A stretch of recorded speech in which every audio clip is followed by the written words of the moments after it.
আরে আরে এই ছেলে কে? আরে বাবা, আমি তো তোমাকে ওর কথাই বলছিলাম। আরে ও তো একটা ভিক্ষুক, তুই একটা ভিক্ষুক ছেলেকে পছন্দ করলি কিভাবে? আরে বাবা, ও তো যেন তেন ভিক্ষুক না, ও হলো খানদানি ভিক্ষুক। আব্বা, আমরা খানদানি ভিক্ষুক। আমার দাদাই প্রথমে শুরু করছিল ভিক্ষা করা, তারপর আমার বাপে ধরছে, এখন আমি ধরছি। নেন, আইফোনটা রাখেন, আপনার জন্য নিয়ে আসছি। তুমি আইফোন কোথায় পেলে? এখন কি মানুষ আইফোন ভিক্ষা দেয় নাকি? গুলিস্তানের মোড়ে বইসা মাথার ঘাম পায়ে ফালায়া ভিক্ষা কইরা পরিশ্রম কইরা আপনার জন্য এই আইফোনটা কিনে নিয়ে আসছি। রাখেন, আপনি হইলেন আমার শ্বশুর, আমার একটা প্রেস্টিজ আছে না? না না, আমার আইফোন লাগবো না। মা চল তো, একটা ভিক্ষুক ছেলের সাথে আমি তোর বিয়ে দেবো না। না না বাবা, আমি ওকে অনেক ভালোবাসি, আমি ওকে ছাড়া কাউকে বিয়ে করবো না। মা, ও একটা ভিক্ষুক, একটা ভিক্ষুকের সাথে আমি তোর বিয়ে দিতে পারি না।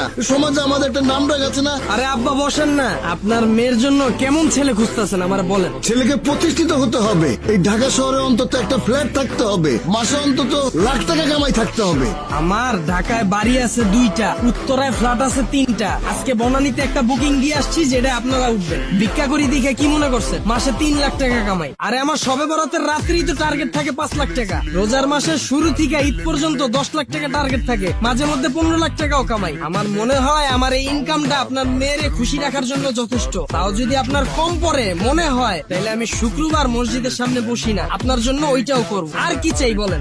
ভিক্ষা করে এত টাকা ইনকাম? আব্বা, এটা আপনি কোনো কথা বললেন? আপনি তো দেখি কোনো খবরই রাখেন না। ভিক্ষার উপর এখন বর্তমানে কোনো ব্যবসা আছে? এটা তো ইনভেস্ট ছাড়া ব্যবসা। এই যে একটা নতুন সেন্ডু গেঞ্জি কিনা বালুর ভিতর 2টা ঘষা দিছি, একটু ছিঁড়া লইছি, আর 120 টাকা দিয়ে একটা বাড়ি কিনছি, বইলেই ব্যবসা। বর্তমানে ব্যবসা করতে গেলে 20 লাখ টাকার নিচে কোনো ব্যবসা করা যায়? তার উপর আছে 1000 রকমের রিস্ক। আর আমার এই ব্যবসায় তো কোনো লস নাই, বইলেই লাভ। বর্তমানের ব্যবসায় 20 লাখ টাকা চালান তো লাগবে, এর উপরে আবার ব্যাংকের লোন। আর বড় ঝামেলা তো বাকি। ব্যবসায় বাকি দিতে দিতে সবার জীবন শেষ। আর আমার এখানে আছে না কোনো বাকি, না আছে কোনো মাল নষ্ট হওয়ার চিন্তা, খালি বইলে ব্যবসা। সবই ঠিক আছে, কিন্তু বাবা কারো কাছে তো আমি বলতে পারবো না, কাউকে তুমি পরিচয় দিতে পারবো না যে আমার মেয়ের জামাই একটা ভিক্ষুক। আব্বা, আমি কি সবসময় এই অবস্থায় থাকি? এটা তো আমার কাজ, এই জন্য এই অবস্থায় থাকি। আমি তো ব্র্যান্ড ছাড়া নর্মাল সময় কোনো কাপড়ই পরি না। আর আপনারে মানুষ যদি জিজ্ঞাসা করে আপনার মেয়ের জামাই কি করে, ব্যবসা করি। কে দেখতে যাইতেছে আমি কি ব্যবসা করি? আর সবচেয়ে বড় বিষয় হলো আমরা দুজন দুজনকে ভালোবাসি। আর এর উপর সবচেয়ে বড় বিষয় হলো আমার আছে কারি কারি টাকা। বর্তমানের বাবা মারা মেয়ের জন্য যখন ছেলে খুঁজে কি চায়, ছেলেটা ভালো হবে। আমার না আছে কোনো সিগারেটের নেশা, না আছে মদের নেশা, আমার আছে শুধু কারি কারি টাকা।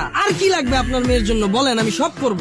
বাবা, তোমার যেহেতু এত টাকা আছে, তাহলে তুমি ভিক্ষা করো কেন? বাড়ি ভাড়া উঠিয়ে তো তুমি তোমার সংসার চালাতে পারো। আপনারা তো আগেই কইলাম আমরা খানদানি ভিক্ষুক। ভিক্ষা করাটা তো আমাকে পেশা না, এটা তো নেশা। ভিক্ষা না করলে আমার শরীর চুলকায়, রাত্রে বেলা ঘুম আসে না, অসুস্থ হয়ে পড়ি। বাবা, আমি ওকে অনেক ভালোবাসি, ওকে ছাড়া আমি কাউকে বিয়েই করবো না। প্লিজ তুমি রাজি হয়ে যাও না, প্লিজ বাবা, আমার দিকে তাকায় রাজি হও। আচ্ছা ঠিক আছে বাবা, কিন্তু দেন মোহরটা।